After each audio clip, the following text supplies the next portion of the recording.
아기 울음소리, 정말 세상 모든 부모님의 마음을 철렁하게 만드는 소리죠. 아무리 달래도 그치지 않을 때면 내가 뭘 잘못하고 있나 싶고 속수무책으로 무력감을 느끼기 쉽습니다. 아마 초보 부모님이라면 한 번쯤은 이런 생각 해보셨을 거예요. 근데요, 절대 그렇지 않아요. 당황하고 혼란스러운 건 정말 지극히 정상이거든요. 오늘 이 시간에는 바로 그 혼란스러움을 확신으로, 자신감으로 바꿔드릴 겁니다. 자, 그럼 첫 번째 섹션부터 시작해 볼까요? 우선 이걸 꼭 기억하셔야 해요. 아기의 울음은요, 그냥 시끄러운 소음이 아니에요. 이건 바로 아기의 언어입니다. 세상과 소통하는 거의 유일한 방법인 거죠. 그리고 좋은 소식은 우리도 이 언어를 배울 수 있다는 겁니다. 자, 화면에 보이는 이 표가 바로 그 언어를 해독하는 비밀 코드북 같은 거예요. 한번 보세요. 네 하고 우는 소리가 들린다? 아, 이건 배고파요 라는 신호예요. 하품이랑 같이 오 소리가 들리면 나 졸려요 하는 거고요. 해는 기저귀가 젖었거나 뭔가 불편하다는 뜻. 애는 트림이 필요하다는 신호. 그리고 좀 낮고 거칠게 에어 하고 온다면 아, 배가 아프구나, 가스가 찼구나 하고 짐작해 볼 수 있는 거죠. 이제 무작정 당황하기 전에 아기가 어떤 소리를 내는지 먼저 한번 귀 기울여 보세요. 아기가 울 때 우리 부모님들 가장 먼저 뭘 하시나요? 아마 많은 분들이 반사적으로 젖병부터 찾으실 거예요. 근데요, 이게 항상 정답일까요? 물론이죠. 아기를 사랑하고 어떻게든 달래주고 싶은 마음에서 나오는 아주 자연스러운 행동이에요. 강영록 소아청소년과 전문의도 초보 부모들은 아기가 왜 우는지 모를 때 우선 먹여서 달래려고 한다고 하셨거든요. 그런데 바로 여기서 우리가 한번 멈춰서 생각해 봐야 할 아주 중요한 질문이 있습니다. 혹시 그 먹이는 행동이 오히려 상황을 더 나쁘게 만들고 있는 건 아닐까요? 해결책이라고 믿었던 행동이 사실은 문제의 일부일 수도 있다는 거죠. 자, 그럼 보통 얼마나 먹이는 게 적당할까요? 이 표는 그냥 일반적인 참고 자료라고 생각하시면 돼요. 아기마다 먹는 양도 횟수도 다 다르니까요. 이걸 보고 우리 아기는 왜 이거보다 적게 먹지? 하면서 너무 걱정하실 필요는 없다는 뜻이에요. 그래도 보통 전문가들이 권장하는 상한선은 있어요. 하루 총 수요량이 1000cc는 넘지 않게 하는 게 좋다는 건데요. 왜냐하면 아기의 소화기관이 아직 작고 미숙해서 너무 많이 먹으면 부담이 될 수 있거든요. 바로 이 말이 핵심이에요. 웨딧의 한 부모님이 이런 말을 했더라고요. 신생아에게 얼마나 먹여야 하는지 알려주는 마법의 차트는 없다. 모든 아기는 다르다. 정말 그렇죠? 결국 정답은 이런 표에 있는 게 아니라 바로 내 아기를 세심하게 관찰하는 데 있는 겁니다. 데이터보다 중요한 건 내 아기와의 교감이에요. 그런데 뭘 해도 달래지지 않고 정말 자지러지게 우는 아기들이 있죠. 많은 경우 그 원인은 바로 영아산통, 흔히 말하는 배앓이일 수 있습니다. 종종 오해받는 이 현상 한번 제대로 들여다볼게요.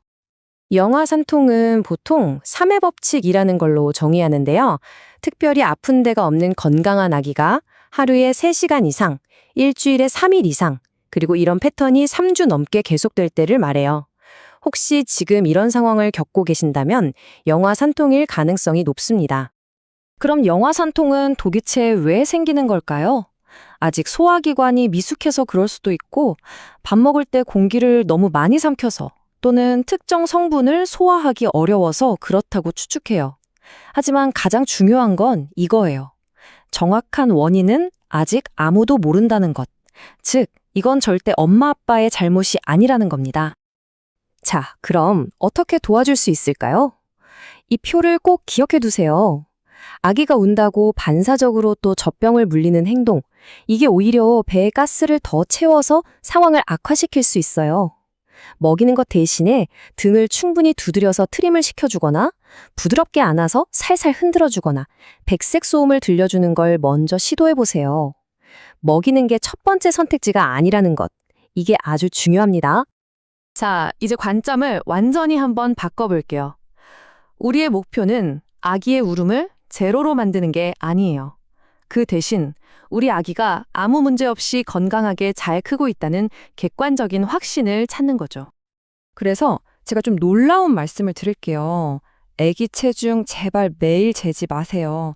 매일 체중계 숫자에 집착하는 건 부모님의 불안감만 키울 뿐이거든요. 그럼 어떻게 해야 하냐고요? 아주 간단해요. 일주일에 한 번 또는 2주에 한 번만 재세요.